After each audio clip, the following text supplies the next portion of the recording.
आप देख रहे हैं इंडिया टाउन न्यूज, भारत की बात। नमस्कार, स्वागत है आपका इंडिया टाउन न्यूज के खास बुलेटिन खबरें राजनांदगांव में और मैं हूं आपके साथ रंजना राज। बुलेटिन की शुरुआत करने से पहले एक नजर आज की हेडलाइंस पर। राजनांदगांव में स्वतंत्रता दिवस को लेकर तैयारियां जोरों शोरों से, सुरक्षा के किए गए कड़े इंतजाम। संवेदनशील इलाकों को लेकर पुलिस हुई विशेष सतर्क। मतदान केंद्रों के पुनर्गठन को लेकर अहम बैठक संपन्न। राजनीतिक दलों संग निर्वाचन सुधार पर मंथन। जगह और नाम में बदलाव हुआ प्रस्तावित। राजनांदगांव जिले में गौरव पथ स्थित ऑडिटोरियम से सद्भावना दौड़ का हुआ आयोजन। युवाओं में दिखा उत्साह, अधिकारियों ने भी बढ़ चढ़कर लिया हिस्सा। राजनांदगांव में हल षष्ठी की धूम। बाजारों में सजी पूजन सामग्री की दुकानें। माताओं ने संतान की लंबी उम्र के लिए रखा व्रत। गणित और विज्ञान प्रदर्शनी में विद्यार्थियों ने दिखाई प्रतिभा। 120 मॉडलों से किया चौंकाने वाला प्रदर्शन। विद्यार्थियों की प्रतिभा को निखारने का किया गया प्रयास।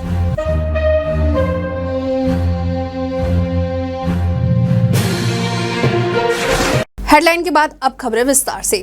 राजनांदगांव के ठाकुर प्यारेलाल नगरपालिका निगम स्कूल में गणित और विज्ञान प्रदर्शनी का आयोजन किया गया, जिसमें विद्यार्थियों ने विज्ञान और गणित की रोचक अवधारणाओं को जीवंत मॉडल के माध्यम से प्रस्तुत कर सबका मन मोह लिया।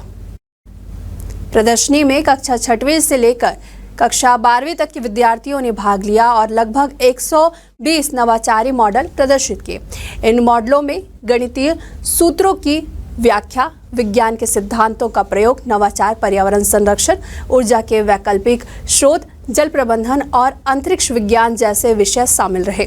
वहीं प्रदर्शनी का अवलोकन करने पहुंचे विषय विशेषज्ञों ने और अतिथियों ने छात्रों को मेहनत, रचनात्मक और विज्ञान सोच की सराहना की।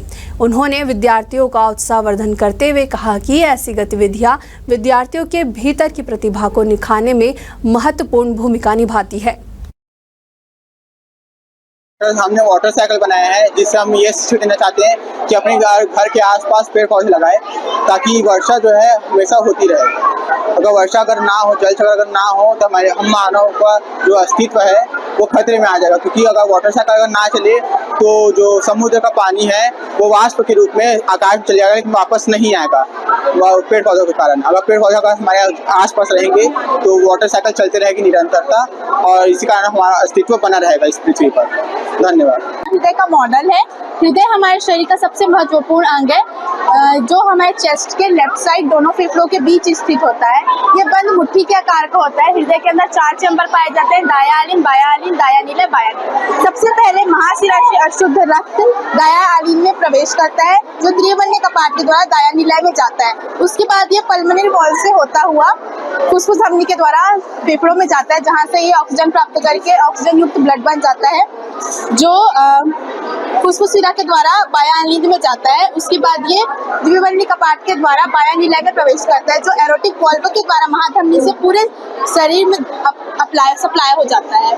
प्रदर्शनी ठाकुर प्यारेलाल से हायर सेकेंडरी स्कूल में आयोजित की गई है। गणित और विज्ञान के प्रति छात्रों को ज्ञान वर्धन के लिए इसमें लगभग 120 मॉडल बनवाए गए, जैसे संवेग संरक्षण का नियम, बोर का परमाणु मॉडल और गणित के बहुत से मॉडल है, प्रादर्श वगैरह। उसमें लेकर के लगभग 120 मॉडल कक्षा 6वीं से लेकर कक्षा 12वीं तक के छात्र छात्राओं ने बनाए। गणित और विज्ञान के प्रति छात्र और छात्राओं की रुचि को बढ़ाने के लिए यह स्कूल स्तरीय प्रदर्शनी आयोजित की गई है, जिसमें वर्किंग मॉडल की संख्या ज़्यादा है और कुछ चार्ट भी है, जिसमें हार्ट के संबंधित बोर का परमाणु मॉडल, संवेग संरक्षण का नियम, पाइथागोरस प्रमेय और मैथ्स से संबंधित तथा विज्ञान से संबंधित बहुत से मॉडल, सराहनीय मॉडल बनवाए गए। शाला में हमारा एक उद्देश्य को लेकर कार्य किया है। हम लोग शाला में एक गणित प्रयोगशाला स्थापित करना चाह रहे थे, तो उसके लिए हमने कुछ मॉडल तैयार किया है गणित का, और फिर गणित के साथ साथ विज्ञान के भी मॉडल, भूगोल से संबंधित मॉडल भी बच्चों द्वारा तैयार किया गया है। यह मॉडल कक्षा 6वीं से लेके 12वीं तक के छात्र छात्राओं द्वारा तैयार किया गया है। इसमें लगभग 120 मॉडल बनाए गए हैं जो चलित और स्थिर हैं। चलिए बढ़ते अगली खबर की ओर, जहां छुरिया में विश्व आदिवासी दिवस के अवसर पर उत्साह और पारंपरिक गर्व का माहौल देखने को मिला। कल्लूटोला से सिल्लीटोला में आयोजित इस कार्यक्रम में आसपास के 18 गांवों से हजारों की संख्या में आदिवासी समाज के लोग शामिल हुए। मुख्य अतिथि के रूप में जनपद सदस्य भानबाई मंडावी मौजूद रही। वहीं कार्यक्रम की शुरुआत पारंपरिक कलश यात्रा से हुई, जिसमें समाज की महिलाएं और युवा पारंपरिक वेशभूषा में शामिल हुए। बांदर की थाप और झूमते लोगों ने अपने सांस्कृतिक विरासत की झलक पेश की। इस विशेष मौके पर समाज के उत्कृष्ट विद्यार्थियों को प्रतिभा सम्मान से सम्मानित किया गया। साथ ही ने शिक्षा और संगठन की महत्व पर बल देते हुए समाज के विकास के लिए इन्हें आवश्यक बताया। केरे गांव में विश्व आदिवासी दिवस के अवसर पर कार्यक्रम का आयोजन किया गया, जिसमें समाज के विभिन्न वर्गों ने बढ़ चढ़कर हिस्सा लिया। वहीं कार्यक्रम की मुख्य अतिथि हिरेंद्र कुमार साहू ने सभा को संबोधित करते हुए कहा कि शिक्षा को समाज के विकास का मूल आधार बताया है। मुख्य अतिथि ने यह भी कहा कि आदिवासी समाज की एकता, संस्कृति और परंपराएं हमारी धरोहर है, जिन्हें अगली पीढ़ियों तक पहुंचाना हम सबकी जिम्मेदारी है। उन्होंने युवाओं को शिक्षा के प्रति जागरूक करते हुए समाज को संगठित रहने और आगे बढ़ने की प्रेरणा दी। मोला मानपुर से आपको बड़ी खबर बता रहे हैं, जहां सुरक्षा बलों को नक्सल विरोधी अभियान के तहत एक बड़ी सफलता मिली है। दरअसल मदनवाड़ा थाना क्षेत्र के रिते गांव और कारेकट्टा के बंडा पहाड़ में डीआरजी और नक्सलियों के बीच मुठभेड़ हुई, जिसमें 2 कुख्यात नक्सली कमांडर मारे गए। इन पर छत्तीसगढ़ सहित अन्य राज्यों में लाखों रुपए के नाम घोषित थे। मुठभेड़ में मारे गए नक्सलियों में पहला नाम विजय रेड्डी, जिस पर कुल 90 लाख रुपए का इनाम घोषित था। वहीं दूसरा नक्सली लोकेश था, जिस पर कुल 26 लाख रुपए का इनाम था। Location Rajnandgaon Kanker border committee का सचिव था और दोनों पिछले 25 वर्षों से नक्सली संगठन में सक्रिय थे। इन पर जिले के विभिन्न थानों में 2 दर्जन से अधिक मामले दर्ज हैं। विदित है कि कल एक इनकाउंटर जो संयुक्त अभियान था, जिसमें मोला मानपुर की डीआरजी और जिले में तैनात पैरामिलिट्री फोर्स आईटीबीपी एवं जो अपना पड़ोसी जिला कांकेर वहाँ की डीआरजी इस अभियान में शामिल थी। और तीनों फोर्सेज बंडा पहाड़ को घेरने के बाद जैसे सर्च करती हुई बढ़ रही थी, उसी समय जो डीआरजी मोला मानपुर की थी उसके साथ में नक्सलियों की मुठभेड़ हुई। उसमें सर्चिंग के पश्चात जो सर्च किया गया जंगल बंडा पहाड़, तो उसमें 2 नक्सलियों के शव मिले। और नक्सलियों के शव की पहचान इस क्षेत्र में बहुत लंबे समय से सक्रिय नक्सली लीडर DKSZC जो सदस्य था वो विजय रेड्डी और Rajnandgaon Kanker border division committee के सचिव लोकेश सलामे के रूप में। स्वतंत्रता दिवस के पूर्व हर घर तिरंगा अभियान के तहत भाजपा मंडल के द्वारा बाइक रैली का आयोजन किया गया। इस विशेष कार्यक्रम में जिला पंचायत अध्यक्ष किरण रविंद्र वैष्णव मुख्य अतिथि के रूप में शामिल हुई और स्कूटी चलाकर तिरंगा यात्रा में भाग लेकर देशभक्ति का संदेश दिया। इस दौरान किरण रविंद्र वैष्णव ने कहा कि यह तिरंगा हमारी आन बान और शान है। देश की आज़ादी में वीर शहीदों के बलिदान को कभी भुलाया नहीं जा सकता। आज की युवा पीढ़ी इस यात्रा के माध्यम से उन्हें नमन कर रही है और देश के प्रति अपने कर्तव्यों को याद कर रही है। छुई खदान में हल षष्ठी का पर्व श्रद्धा, भक्ति और उत्साह के साथ मनाया गया। महिलाओं ने इस अवसर पर दिन भर व्रत रखकर भगवान बलराम, गणेश, गौरी और षष्ठी देवी की विधिवत पूजा अर्चना कर संतान की लंबी आयु और उत्तम स्वास्थ्य की कामना की है। घरों के आंगन से लेकर चौक चौराहों तक पूजा की तैयारियों का उत्साह देखने लायक था। महिलाओं ने पारंपरिक रूप से सगरी तैयार कर उसमें भगवान बलराम का पूजा अर्चन किया। खास बात यह रहा कि इस पूजा में दूध, दही, साग का विशेष उपयोग किया गया। पूजा स्थल पर कूश की टहनी गाड़कर एक छोटा गड्ढा बनाया गया, जिससे मिट्टी जल से आलेपित कर पवित्र स्थल के रूप में स्थापित किया गया है। षष्ठी माता की व्रत करते हैं, अपनी जैसे बच्चे की लड़की लड़का की व्रत करते हैं और इसी उपासना को हम पूजा करते हैं। इसमें निर्जला उपास रहते हैं क्या?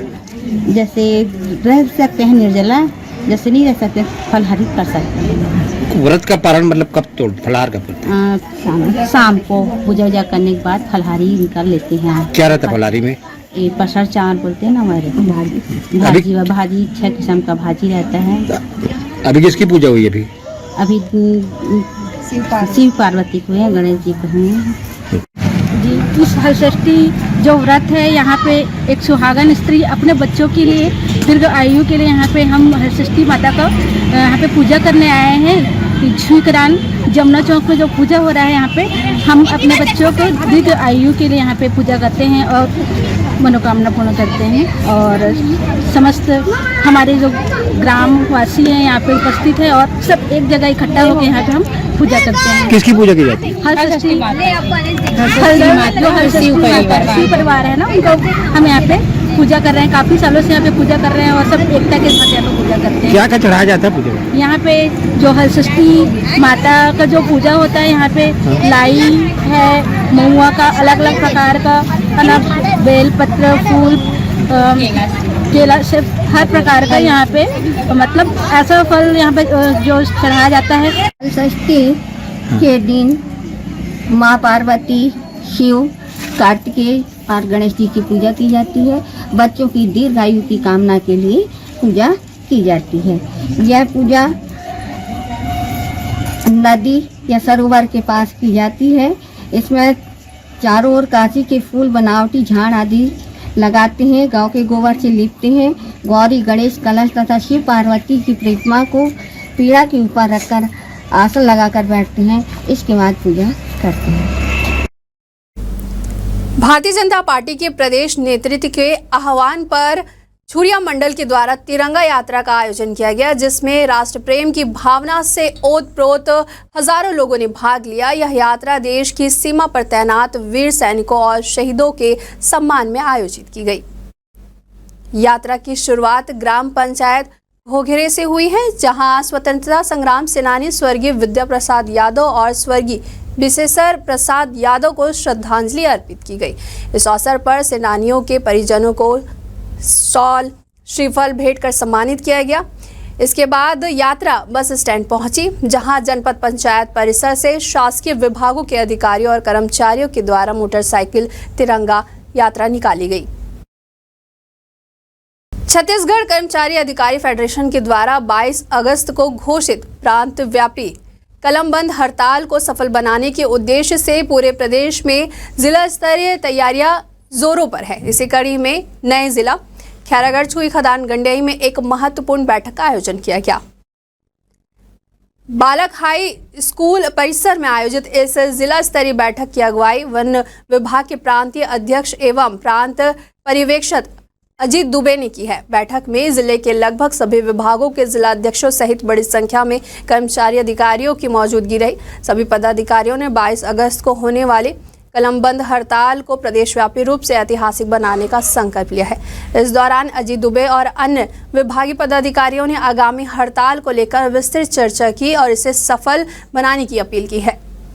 आज का हमारा ये जो कार्यक्रम है 22 अगस्त को एक दिवसीय जो हमारा हड़ताल होना है, मोदी की गारंटी जो 2023 में इसी भाजपा आने के पहले, ये जो अभी शासन चल रहा है भाजपा का, उस आने के पहले उनके मैनिफेस्टो में ये था कि कर्मचारियों का डीए तय तिथि से दिया जाएगा, साथ ही साथ केंद्रीय कर्मचारियों के समान किया जाएगा। उनकी मोदी की गारंटी में ये उल्लेखित था। किंतु आज ये शासन आने के बाद हम कर्मचारियों को सड़क की लड़ाई लड़नी पड़ रही है। हमारा पहला बैठक 15 जून को हुआ, यूटी में हम लोग 30 जून को किए और अभी हमारा 22 अगस्त को एक दिवसीय धरना प्रदर्शन है। रक्षाबंधन के बाद शहर में हलषष्ठी पर्व को लेकर बाजारों में तैयारियां जोरों पर है। वहीं जय स्तंभ चौक सहित अन्य इलाकों में फुटपाथ और ठेले पर हलषष्ठी पूजन सामग्री की दुकानें सज गई है। वहीं महिलाएं पूजन सामग्री की जमकर खरीदी कर रही हैं। इस पर्व को लेकर धार्मिक आस्था जुड़ी है। मान्यता है कि इसी दिन भगवान श्री कृष्ण के बड़े भाई बलराम का जन्म हुआ था। बलराम का प्रमुख शस्त्र है हल और मूसल, इसी कारण उन्हें हलधर कहा जाता है। उनके नाम पर ही इस पर्व का नाम हल षष्ठी पड़ा है। इस दिन हल के पूजन का विशेष महत्व मनाया जाता है। कमरछठ का पर्व हम सब माताएं बच्चों की लंबी उम्र के लिए और बच्चों की अधिक से अधिक स्वास्थ्य ठीक रखने के लिए ही कमरछठ का उपवास मनाया जाता है। इसमें माता हल षष्ठी की पूजा होती है। हल षष्ठी का व्रत करते हैं, पूजा करते हैं। दूध दही, भैंस का दूध, भैंस का दही और पसहर चावल का फलाहार करते हैं। भाजी जिसमें नांगर न चला हो, हल बगैर हल चले वाले फल चावल का ही उपयोग करते हैं उस दिन, और वही बगैर हल का ही सब चीज उपयोग होता है उस दिन। आज के दिन भैंस का दही, भैंस का दूध, चावल तो मतलब पहले तो कमरछठ रहता है, ये व्रत उसमें काम आता है। और ये बोला जाता है हिंदू धर्म में कि इस दिन का कमरछठ जो है वो बहुत शुभ दिन माना जाता है। और इस दिन मम्मी जो है वो अपने बच्चे के लिए मतलब व्रत रखती है, और ये जो चावल है उससे ना अपना व्रत जो है मतलब फास्ट उसको समापन मतलब पूर्ण करती है। और ये चावल इतना महंगा इसलिए बिकता है क्योंकि यही जो सीजन है, और ये ना खेत में नहीं निकलता ये चावल, ये जो है वो एक स्पेस रहता है, जगह जिसमें पानी रहता है उसमें निकलता है ये चावल, और जहाँ निकलता है वही बस निकलता है, और इसका खेती ना मतलब मनुष्य नहीं कर सकता। छत्तीसगढ़ शासन के खेल एवं युवा कल्याण विभाग के तत्वाधान में स्वतंत्रता दिवस की पूर्व संध्या पर पूरे प्रदेश के 33 जिलों में सद्भावना दौड़ का आयोजन किया गया। इसी कड़ी में राजनांदगांव जिले में भी गौरव पथ स्थित ऑडिटोरियम से सद्भावना दौड़ की शुरुआत हुई। इस आयोजन में जिले के अधिकारी, कर्मचारी, खेल प्रशिक्षक और युवा खिलाड़ियों ने बढ़ चढ़कर हिस्सा लिया। आयोजन के समापन पर सभी प्रतिभागियों के लिए नाश्ते की व्यवस्था की गई। इसी अवसर पर जिला प्रशासन और खेल विभाग के अधिकारियों ने सभी प्रतिभागियों को स्वतंत्रता दिवस की अग्रिम शुभकामनाएं देते हुए उन्हें देश की प्रगति में योगदान देने के लिए प्रेरित किया। स्वतंत्रता दिवस 15 अगस्त कल है। आज स्वतंत्रता की पूर्व संध्या पर एक दौड़ का आयोजन किया गया, जिसमें हमारे राजनांदगांव के गणमान्य नागरिक, कलेक्टर महोदय, महापौर जी, सीओ मैडम और हमारे एडिशनल कलेक्टर के साथ ही जिला शिक्षा अधिकारी और अन्य अधिकारीगण, साथ ही हमारे स्पोर्ट्स के जो खिलाड़ी हैं और स्कूली बच्चे हैं, इन सभी ने भाग लिया और बड़े जोर शोर से इसमें भाग लिया, बड़े उत्साह के साथ भाग लिया। दौड़ के साथ साथ तिरंगा भी उन्होंने अपने हाथों में रखा हुआ था, जो कि बहुत ही अच्छी देखने दृश्य जो बहुत अच्छा था। और इस प्रकार से आज स्वतंत्रता की पूर्व संध्या पर एक दौड़ का सफल आयोजन हुआ है। छत्तीसगढ़ शासन खेल एवं युवा कल्याण के तत्वाधान में पूरे 33 जिलों में स्वतंत्र के पूर्व संध्या में दौड़ का आयोजन किया जाता है। वैसे ही राजनांदगांव जिले में खिलाड़ी बच्चों, अधिकारियों सभी के द्वारा आज दिनांक 14 अगस्त को एक सद्भावना दौड़ किया गया था, जिसमें खिलाड़ी बढ़ चढ़ के भाग लिए, अधिकारियों ने भी बढ़ चढ़ के भाग लिए और सभी खिलाड़ियों के लिए चाय, नाश्ता, केला, बिस्कुट पूर्ण व्यवस्था किया गया है। छुरिया में स्वतंत्रता दिवस से पहले देशभक्ति के रंग बिरंगी एक ऐतिहासिक तिरंगा यात्रा का आयोजन किया गया, जहां पर भाजपा मंडल ने अपनी सक्रिय भागीदारी निभाई। गेंदा टोली में भाजपा मंडल के द्वारा ऐतिहासिक तिरंगा यात्रा निकाली गई, जिसमें करीब 200 मोटरसाइकिलों के काफिले और डीजे की गूंज के साथ पूरा क्षेत्र राष्ट्रभक्ति के रंग में डूब गया। वहीं यात्रा के दौरान गांव-गांव के ग्रामीणों और स्कूली बच्चों ने तिरंगे को सलामी दी और पुष्प वर्षा कर देशभक्ति का स्वागत किया। मंडल अध्यक्ष खिलेश्वर साहू ने इस ऐतिहासिक यात्रा को सफल बनाने में सहयोग करने वाले सभी नागरिकों, स्कूली बच्चों और कार्यकर्ताओं का हार्दिक आभार व्यक्त किया है। खबर है राजनांदगांव से, जहां स्वतंत्रता दिवस को लेकर तैयारियां जोरों शोरों से की जा रही है। वहीं जिला प्रशासन और पुलिस विभाग इस राष्ट्रीय पर्व को शांतिपूर्ण और सुरक्षित ढंग से मनाने के लिए कोई कसर नहीं छोड़ रहे हैं। सुरक्षा व्यवस्था को लेकर शहर में चौकसी बढ़ा दी गई है। बस स्टैंड, रेलवे स्टेशन, नया बस स्टैंड, पुराना बस स्टैंड, प्रमुख बाजार और अन्य सार्वजनिक स्थलों पर लगातार निगरानी रखी जा रही है। वहीं पुलिस टीम को भी तैनात की गई है जो संदिग्ध बस्तियों और गतिविधियों की जांच में जुटी हुई है। पुलिस अधीक्षक ने बताया कि शहर के सभी संवेदनशील इलाकों में विशेष सतर्कता बरती जा रही है। हर आने जाने वाले व्यक्तियों पर नजर भी रखी जा रही है ताकि किसी भी तरीके की अनहोनी से पहले ही निपटा जा सके।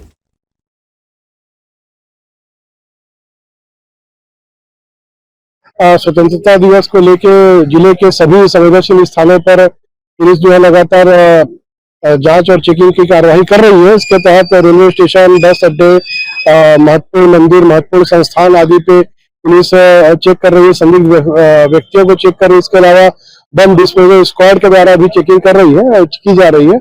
इसका जिले में एमसीपी पॉइंट भी लगाए गए हैं ताकि कोई भी संदिग्ध व्यक्ति और वस्तु जो है कोई गलत हरकत न कर पाए। राजनांदगांव में आगामी विशेष संक्षिप्त पुनरीक्षण के मद्देनजर मतदान केंद्रों के युक्तिकरण और पुनर्संरचना को लेकर कलेक्ट्रेट सभाकक्ष में राजनीतिक दलों के प्रतिनिधियों की महत्वपूर्ण बैठक संपन्न हुई। वहीं बैठक का आयोजन कलेक्टर एवं जिला निर्वाचन अधिकारी के मार्गदर्शन में अपर कलेक्टर के द्वारा किया गया। बैठक में जानकारी दी गई कि भारत निर्वाचन आयोग के निर्देशानुसार जिले में मतदान केंद्रों के भौतिक सत्यापन का कार्य पूर्ण कर लिया गया है और अब 1200 से अधिक मतदाता वाले केंद्रों को विभाजित कर नए मतदान केंद्रों का गठन किया जा रहा है ताकि मतदाताओं को बेहतर सुविधा मिल सके। वहीं बैठक में यह भी सुनिश्चित किया गया कि मतदाताओं को मतदान के दिन 2 किलोमीटर से अधिक दूरी तय करनी ना पड़े। इसके लिए नए केंद्रों का प्रस्ताव गांव के निकटतम उपलब्ध भवनों में किया गया है। भारत निर्वाचन के आयोग के निर्देशानुसार आज मान्यता प्राप्त राजनीतिक दलों का युक्तिकरण के संबंध में बैठक रखी गई थी। अभी जो चारों विधानसभा के हमारे पास जो प्रस्ताव आए हैं युक्तिकरण से संबंधित, उसमें यदि विधानसभा वार में बताऊं तो नए केंद्र का प्रस्ताव डूंगरगढ़ विधानसभा में 23 मतदान केंद्र का आया है और राजनांदगांव विधानसभा में 20 मतदान केंद्र का प्रस्ताव आया है। डोंगरगांव में 20 मतदान केंद्र का प्रस्ताव आया है और खुज्जी में 5 नए मतदान केंद्र का प्रस्ताव आया है। वक्त हो चुका है एक छोटी सी ब्रेक का। खबरें और भी है, बने रहिए इंडिया टाउन न्यूज के साथ। अब खबर आपकी उंगलियों पर, हर खबर पर हमारा नजरिया। इंडिया टाउन न्यूज, भारत की बात। ब्रेक के बाद आप सभी का स्वागत है। चलिए बढ़ते हैं अगली खबर की ओर। स्वतंत्रता दिवस के पावन अवसर पर राजनांदगांव नगर निगम के द्वारा तिरंगा यात्रा निकाली गई। इस अवसर पर विधानसभा अध्यक्ष डॉक्टर रमन सिंह ने तिरंगा लेकर पैदल यात्रा में हिस्सा लिया। उसके साथ ही महापौर मधुसूदन यादव और भाजपा के कई कार्यकर्ताओं की भारी भीड़ उपस्थित रही। तिरंगा यात्रा नगर निगम के मुख्य मार्गों से होकर गुजरी, जिसमें शामिल सभी लोगों ने देशभक्ति के गीत गाए और राष्ट्रीय एकता का संदेश दिया। वहीं डॉक्टर रमन सिंह ने कहा कि आज़ादी की कीमत समझते हुए हमें देश की प्रगति के लिए लगातार प्रयासरत रहना चाहिए। वहीं महापौर मधुसूदन यादव ने भी स्वतंत्रता दिवस की महत्वता बताते हुए नागरिकों से देश सेवा में योगदान देने की अपील की है। देश के प्रधानमंत्री माननीय मोदी जी के नेतृत्व में इस देश में आह्वान किया गया है कि हर घर में आजादी के पूर्व संध्या के अवसर पर तिरंगा लहराना चाहिए और इसी उद्देश्य को लेकर के आज नगर निगम ने हमारे बहुत सारे विभागों के माध्यम से, उनके सहयोग से एक विशाल तिरंगा यात्रा निकाली गई और मैं उन सबको धन्यवाद करता हूं। हमारे नगर निगम के सभी अधिकारी, कर्मचारी, पार्षदगण इसमें शामिल हुए, उन सबका भी आभार है और 15 अगस्त की पूर्व संध्या पर उन सबको मेरी ओर से बहुत बहुत शुभकामनाएं। राजनांदगांव के बसंतपुर थाना पुलिस ने एक बड़े ठग के मामले में कार्रवाई करते हुए मुख्य आरोपी को गिरफ्तार कर जेल भेज दिया है। आरोपी ने शासकीय नौकरी और मेडिकल कॉलेज में दाखिला दिलाने के नाम पर 2 अलग अलग व्यक्तियों से कुल 70 लाख रुपए की धोखाधड़ी की थी। दर्ज रिपोर्ट के अनुसार आरोपी उत्तम गौतम टंडन ने पीड़ितों को उनके बच्चों को डिप्टी कलेक्टर, नायब तहसीलदार, कृषि विस्तार अधिकारी और एम्स रायपुर में MBBS में एडमिशन दिलाने का झांसा देकर बड़ी रकम हड़प ली।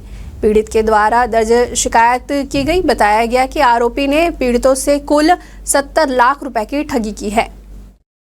स्वतंत्रता दिवस के अवसर पर पुलिस अधीक्षक लक्ष्य शर्मा की अगुवाई में समस्त पुलिस बल के द्वारा तिरंगा बाइक रैली का आयोजन किया गया। यह रैली खैरागढ़ के ट्रैफिक थाना से शुरू होकर छुई खदान पहुंची, जहां रैली का समापन हुआ।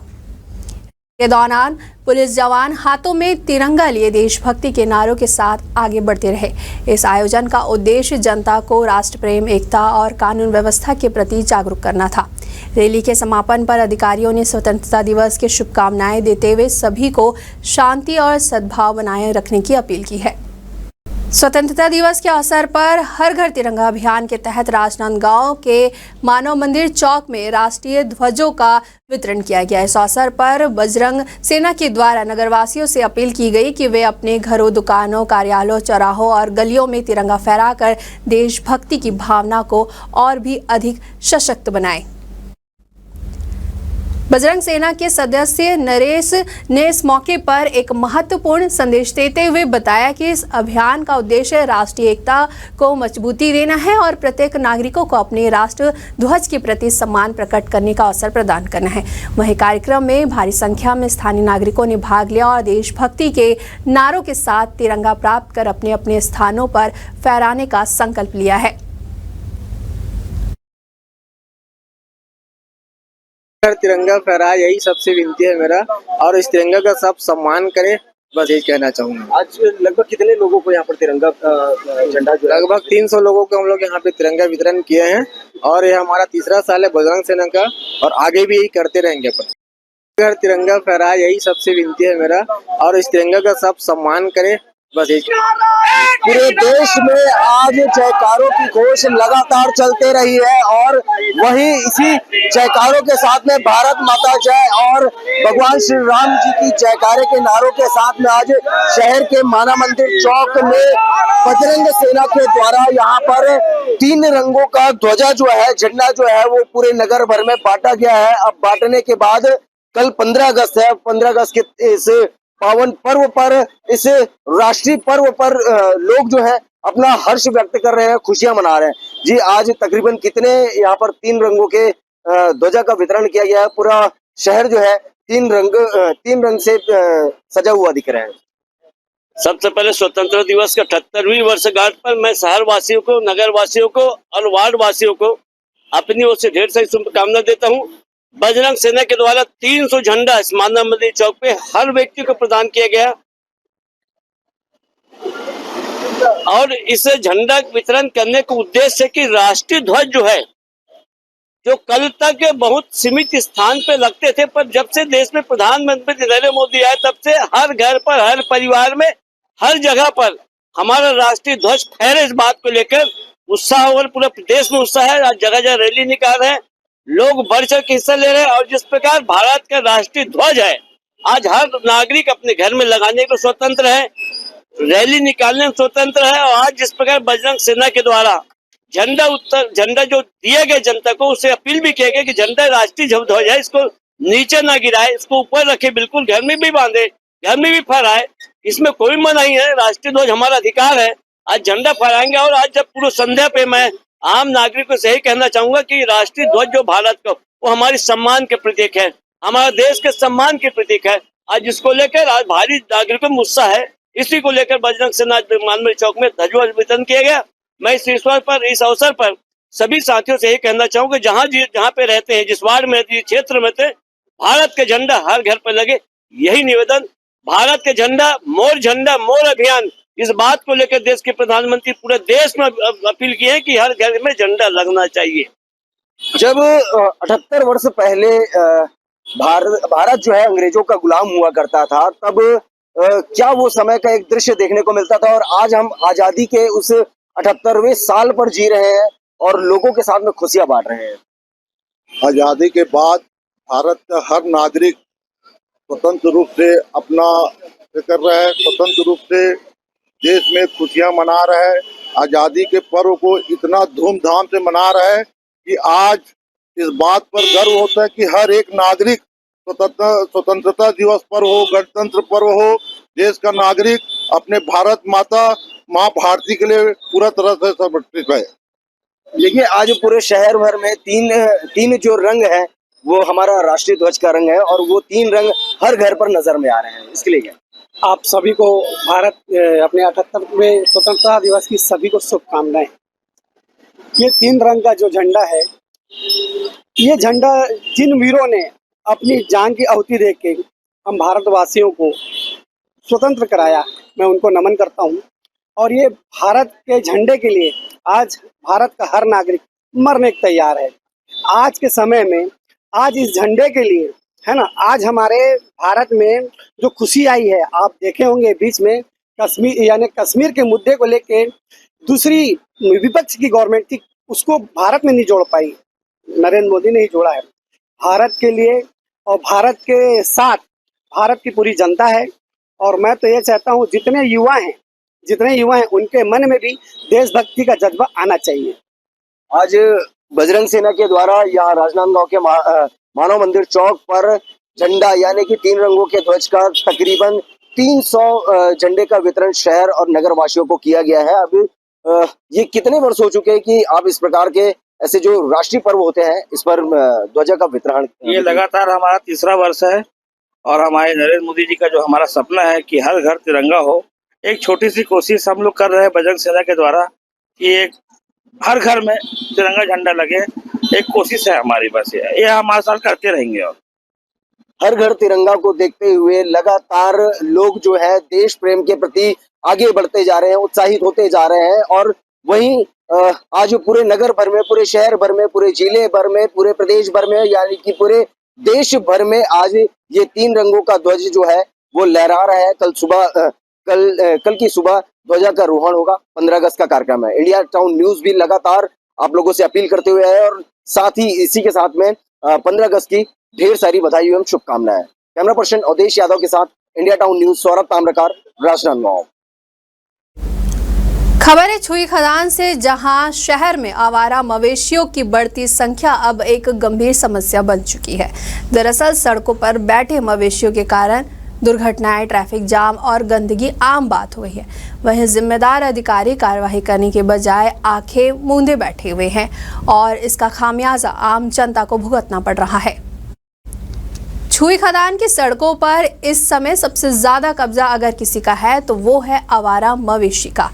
चाहे शहर का राजनांदगांव कवर्धा मुख्य मार्ग हो या फिर कोई तंग गली, हर जगह मवेशियों का ही जमावड़ा देखा जा सकता है। सबसे ज्यादा परेशानी उस वक्त होती है जब ये मवेशी सड़क के बीचों बीच बैठ जाते हैं, जिससे वाहनों की आवाजाही बाधित होती है। वहीं राज्य के मुख्यमंत्री विष्णुदेव साय ने भी इस विषय पर चिंता जाहिर की है। उन्होंने साफ कहा है कि सड़क दुर्घटनाओं की सबसे बड़ी वजह निराश्रित मवेशी है और इसके समाधान के लिए सभी संबंधित विभागों को मिलकर काम करना होगा। लेकिन ज़मीनी हकीकत ये है कि अधिकारी इस दिशा में कोई ठोस कदम उठाते नहीं दिख रहे हैं। नगर पंचायत छुई खदान द्वारा मवेशियों को अवय करने के लिए नगर पंचायत के सेवा दल तैनात रहता है और वो पूरे मवेशी जो रोड में कमरदा से राजनांदगांव रोड में विचरण करते रहते हैं उनको इकट्ठा करके नगर पंचायत द्वारा निर्मित काजी हाउस में ले जाके रखता है और उसके चारा पानी की व्यवस्था नगर पंचायत द्वारा की जाती है। और इसके अतिरिक्त यदि और ये होता है तो आसपास के गांव के लोग भी लाके हम मवेशी को छोड़ देते हैं, जिसके कारण कि उनको ये नहीं कर पाते हम। बाकी तो सब ठीक है। तो क्या आगे क्या करेंगे फिर? आगे चारा पानी देते हैं, इसके बाद मुनादी भी कराया गया है। अब मुनादी के बाद यदि ये होता है और हमको चिन्हांकित करेंगे। घुमका क्षेत्र के किसानों को प्रधानमंत्री फसल बीमा योजना के अंतर्गत मुआवजा राशि न मिलने से किसानों में गहरा आक्रोश व्याप्त है। किसानों ने राजेश श्यामकर के नेतृत्व में कलेक्टर से भेंट कर जल्द से जल्द बीमा राशि दिलाने की मांग की है। इस मुद्दे को लेकर दिलीप पटेल, केशव वर्मा, नवीन लुनिया और सहित कई किसान डीडीए कार्यालय पहुंचे और अपनी समस्या रखी। किसानों ने प्रशासन से मांग की है कि जल्द से जल्द उन्हें उनकी फसल बीमा की पात्र राशि प्रदान की जाए, जिससे उनकी आर्थिक स्थिति में सुधार हो सके। इस मुद्दे को लेकर कई किसान डीडीए कार्यालय पहुंचे और अपनी समस्या रखी। डीडीए ठाकुर ने किसानों की समस्या को गंभीरता से लेते हुए शीघ्र ही मामले की जांच कर बीमा राशि दिलवाने का आश्वासन दिया है। हमारे खास बुलेटिन खबरें राजनांदगांव में फिलहाल इतना ही। मुझे दीजिए इजाजत, नमस्कार। आप देख रहे हैं इंडिया टाउन न्यूज, भारत की बात।